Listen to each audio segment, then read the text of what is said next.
Bangladesh football লিগের প্রথম লেগের পর লম্বা সময়ের বিরতি। সূচি অনুযায়ী নির্ধারিত সময়ে ম্যাচ আয়োজন করতে পারেনি পেশাদার লীগ কমিটি, যার কারণে বিরতি হয় আরও দীর্ঘায়িত। ক্লাবগুলোর আপত্তি থাকলেও পুরনো সূচি পরিবর্তন করে নতুন সূচি দেয় লীগ কমিটি। তাতেই প্রায় 2 মাস পর আবারও মাঠে ফিরতে যাচ্ছে বাংলাদেশ ফুটবল লিগ। প্রথম দিনেই মাঠে নামছে টেবিল টপার বসুন্ধরা কিংস। নিজেদের মাঠে তারা আতিথ্য দেবে পিডব্লিউডিকে। লিগ শিরোপার রেসে এগিয়ে যেতে এই ম্যাচে জয়ের বিকল্প নেই বসুন্ধরার সামনে। লিগের তলানিতে থাকা পিডব্লিউডিকে নিয়ে অবশ্য বেশ সতর্ক কিংস কোচ মারিও গোমেজ। সেই সঙ্গে সমান পয়েন্ট নিয়ে তাদের ঘাড়ে নিঃশ্বাস ফেলছে ফর্টিস এফসি। সমান 9 ম্যাচে 2 দলের পয়েন্ট 18, গোল ব্যবধানে এগিয়ে বসুন্ধরা।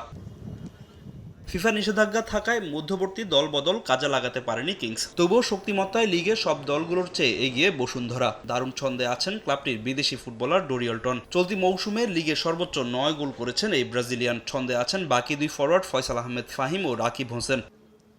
যদিও বাংলাদেশ ফুটবল লিগের শেষ 3 ম্যাচ বাজে সময় কাটিয়েছে বসুন্ধরা কিংস। টানা 3 ম্যাচ জয়হীন ক্লাবটি। তাই পিডব্লিউডিকে হারিয়ে জয় ফিরতে মরিয়া বসুন্ধরার জায়ান্টরা। দিনের অন্য ম্যাচে মাঠে নামবে ঢাকা আবাহনী। চলতি মৌসুমে ভালো দল গড়লেও খুব একটা ছন্দে নেই আকাশী নীলরা। 9 ম্যাচে 13 পয়েন্ট নিয়ে লিগ টেবিলের 5-এ রয়েছে শেখ মোরসালিনরা। লিগে ছন্দে ফিরতে তাদের নিতে হবে শক্তিশালী রহমতগঞ্জের চ্যালেঞ্জ। মোহামেডান থেকে আবাহনীতে নাম লেখানো সুলেমান দিয়াবাতে পারফরমেন্স করে গেলেও দলকে জেতাতে পারছেন না, আর নিজেকে হারিয়ে খুঁজছেন আলামিন। তবে নিয়মিত গোলের দেখা পাচ্ছেন শেখ মোরসালিন। রহমতগঞ্জকে হারাতে হলে জ্বলে উঠতে হবে এই 3 ফুটবলারকে। অন্যদিকে আবাহনীকে চ্যালেঞ্জ জানাতে প্রস্তুত রহমতগঞ্জ। লিগ টেবিলের 3-এ থাকা দলটাও যে কোনো মূল্যে জয় তুলে নিতে চাইবে।